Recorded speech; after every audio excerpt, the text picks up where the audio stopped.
Assalamualaikum warahmatullahi wabarakatuh. Ma'asyiral muslimin rahimakumullah. Alhamdulillah, kita patut memuji Allah Subhanahu wa taala, zat pencipta alam semesta ini, pemilik kita semua, manusia dan semua yang ada di dunia ini. Salawat serta salam senantiasa kita kirimkan dan kita curahkan kepada yang mulia baginda Rasulullah Muhammad sallallahu alaihi wasallam beserta seluruh keluarga dan para sahabat beliau. Di mimbar yang mulia ini pula, sebagai khatib menyerukan kepada seluruh jamaah sekalian untuk senantiasa meningkatkan takwa kita kepada Allah Subhanahu wa taala. Apapun kondisi kita, dalam keadaan lapang maupun dalam keadaan sempit, dalam keadaan senang maupun dalam keadaan sulit, dimanapun kita berada, saat sendiri maupun bersama dengan manusia yang lainnya, sebagaimana sabda Rasulullah sallallahu alaihi wasallam, ittaqullah haitsuma kunta, bertakwalah kepada Allah dimanapun kalian berada. Perlu kita ingat bahwa ketakwaan itu adalah bekal yang sangat baik, bekal yang terbaik bagi kita sebagai hamba Allah untuk kembali kepada Allah Subhanahu wa taala. Dan takwa ini hanya berlaku di dunia, tidak berlaku lagi di akhirat, karena di akhirat kita akan diminta pertanggungjawaban atas ketakwaan kita selama hidup di muka bumi ini. Ma'asyiral muslimin rahimakumullah, baru-baru saja kita meninggalkan tahun 1442 Hijriah. Beberapa hari yang lalu kita memasuki tahun baru 1443 Hijriah. Rasanya kita belum lepas dari suasana duka lebih dari setahun lamanya karena pandemi virus corona. Krisis ekonomi menambah beban kehidupan yang kian berat. Keadilan bagaikan pungguk merindukan bulan. Islam pun dinistakan. Umat yang ingin kembali kepada ajaran Islam dituduh sebagai radikal dan intoleran atau tidak toleran.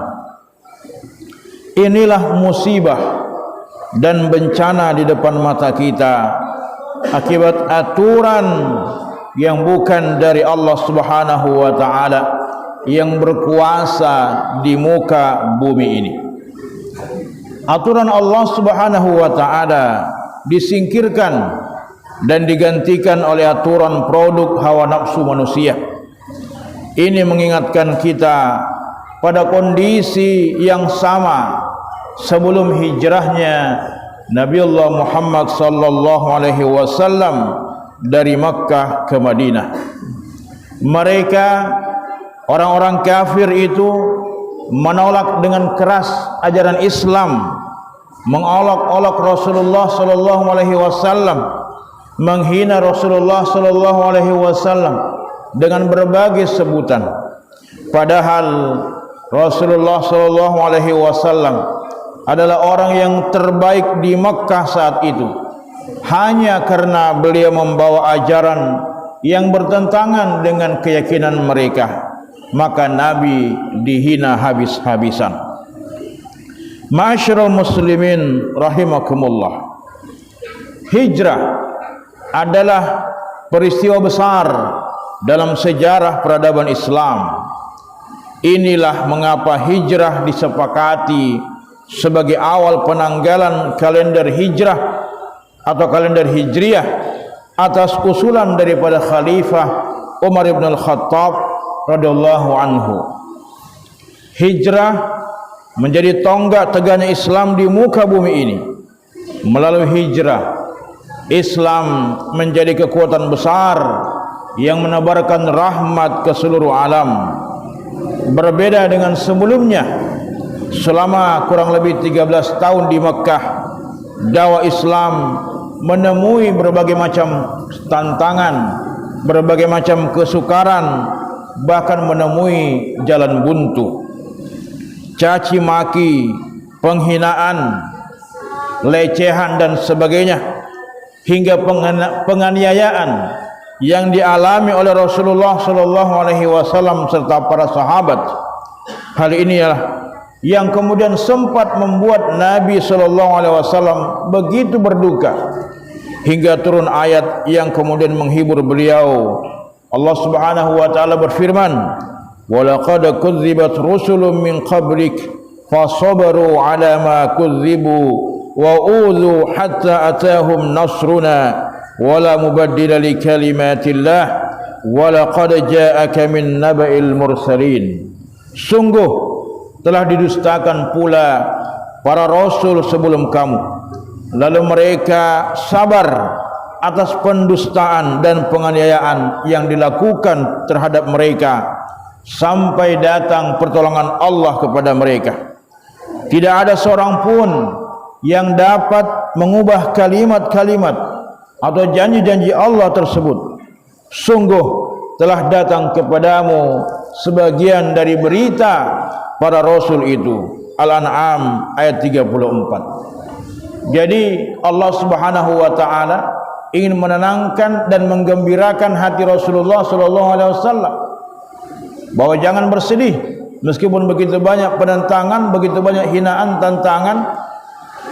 Allah memberikan sebuah motivasi kepada beliau bahwa bukan cuma beliau yang menghadapi tantangan dalam menyampaikan kebenaran, tapi juga itu dihadapi oleh nabi-nabi sebelum beliau, sehingga jiwa beliau pun kemudian menjadi tenang.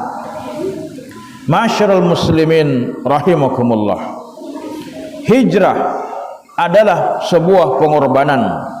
Selain harus menempuh perjalanan yang berat dengan jarak lebih dari 400 km, dengan berjalan kaki beliau kurang lebih 400 km, dan medannya bukan medan yang biasa, tapi medan yang berbatu, padang pasir yang begitu panas.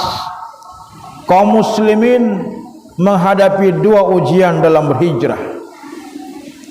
Yang pertama yaitu ujian keimanan. Mereka harus meninggalkan negeri asal mereka, meninggalkan harta benda mereka, meninggalkan tempat tinggal, bahkan keluarga mereka. Mereka berpindah ke negeri yang di sana tidak ada satupun kerabat mereka.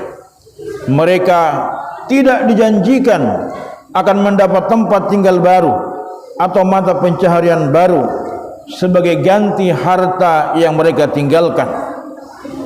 Jadi para sahabat itu berhijrah dari Mekah ke Madinah, tidak dijanjikan harta oleh Rasulullah SAW, tidak dijanjikan tempat tinggal yang lebih baik, tidak, hanya bermodalkan keyakinan akan pertolongan Allah Subhanahu wa taala.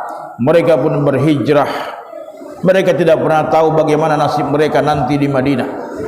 Hanya karena kecintaan kepada Allah, kecintaan kepada Rasulullah SAW, kecintaan kepada agama ini, maka mereka pun rela meninggalkan semua itu, hanya bermodalkan keyakinan, dan mereka yakin bahwa Allah Subhanahu wa taala akan memberikan kebaikan-kebaikan atas mereka. Maka Allah Subhanahu wa taala pun memberikan pujian dan pahala yang berlimpah kepada kaum muhajirin, sebagaimana dalam surat Al-Hajj ayat 58, walladzina hajaru fi sabilillah thumma qutilu aw matu la yarzuqannahumullahu rizqan hasana wa innallaha lahuwa khairur raziqin. Orang-orang yang berhijrah di jalan Allah lalu mereka dibunuh atau mati, maka benar-benar Allah akan memberi mereka rezeki yang baik, yaitu surga. Sungguh Allah adalah sebaik-baik pemberi rezeki. Itu yang pertama. Kemudian ujian yang kedua, kaum muslimin yang berhijrah menghadapi ujian pengorbanan dan penentangan dari kaumnya. Misalnya Zainab, anaknya Rasulullah sallallahu alaihi wasallam, salah satu anak perempuan beliau misalnya, di mana anakda Rasulullah Zainab ini beliau harus rela berpisah dengan suaminya, yaitu Abul As bin Rabi, yang ketika itu suaminya masih musyrik dan menolak ikut berhijrah. Keluarga suaminya juga menghadang Zainab yang tengah hamil 4 bulan hingga dirinya terjatuh dan mengalami keguguran. Setelah pulih dari lukanya, Zainab kembali berangkat berhijrah meninggalkan suaminya. Jadi sebuah pengorbanan yang luar biasa demi kecintaan kepada Allah dan Rasulnya.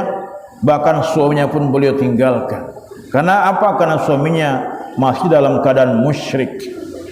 Sahabat lain misalnya, yaitu Suhaib bin Ar-Rumi radhiyallahu anhu, mengorbankan harta yang dibawanya dari rumahnya untuk diberikan kepada kaum musyrik yang menghadang dirinya di perjalanan ketimbang ia kembali ke kota Makkah. Ma'asyiral muslimin rahimakumullah. Hijrah Nabi sallallahu alaihi wasallam ke Madinah bukanlah karena beliau ingin menghindar dari kesulitan demi kesulitan yang menghadang dakwah di Makkah, bukan karena itu, tapi beliau menyadari bahwa masyarakat Makkah berpikiran dangkal, bebal dan berkubang dalam kesesatan. Karena itu beliau melihat bahwa dakwah ini harus dialihkan dari kondisi masyarakat semacam ini ke kondisi masyarakat yang kondusif dan siap menerima Islam.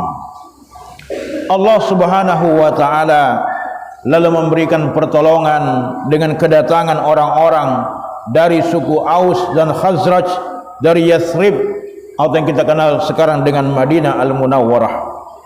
Dua kabilah ini adalah kabilah yang terkenal dengan kekuatannya karena mereka terbiasa berperang. Negeri mereka pun memiliki posisi geostrategis yang luar biasa, posisi yang sangat strategis, terletak di jalur perdagangan antara Makkah dan Syam. Di Madinah, Rasulullah berhasil membangun negara Islam pertama di dunia, menyatukan berbagai suku dan mengikat perjanjian dengan kaum musyrik dengan piagam Madinah. Dan di Madinah, Rasulullah sallallahu alaihi wasallam menjalankan syariat Islam secara kafah dengan struktur pemerintahan beliau, menyebarkan Islam ke seluruh penjuru jazirah Arab dengan dakwah dan jihad fi sabilillah. Inilah hijrah yang dilakukan oleh Rasulullah sallallahu alaihi wasallam, sebuah peristiwa yang memberikan keteladanan dan pelajaran yang begitu penting betapa bahwa perubahan masyarakat menuju tatanan yang penuh rahmat dan keadilan tidak akan mungkin terjadi tanpa Islam dan tanpa pengorbanan. Bahwa untuk mendapatkan rahmat, mendapatkan keadilan, maka harus hijrah, dan hijrah itu tidak akan mungkin bisa dilakukan kecuali kembali kepada Islam. Ingatlah, kemenangan dan perubahan besar hanya bisa terwujud karena pengorbanan yang besar kita di jalan Allah Subhanahu wa taala. Semoga kita semua bisa menjadi orang-orang yang berhijrah, hijrah dari apa yang tidak diridhoi oleh Allah Subhanahu wa taala menuju apa yang diridhoi oleh Allah Subhanahu wa taala. Hijrah dari segala sesuatu yang dibenci oleh Allah menuju kepada apa yang dicinta oleh Allah Subhanahu wa taala. Hijrah dari aturan yang tidak diridhoi oleh Allah Subhanahu wa taala menuju aturan yang diridhoi oleh Allah Subhanahu wa taala. Barakallahu li wa lakum fil Qur'anil azim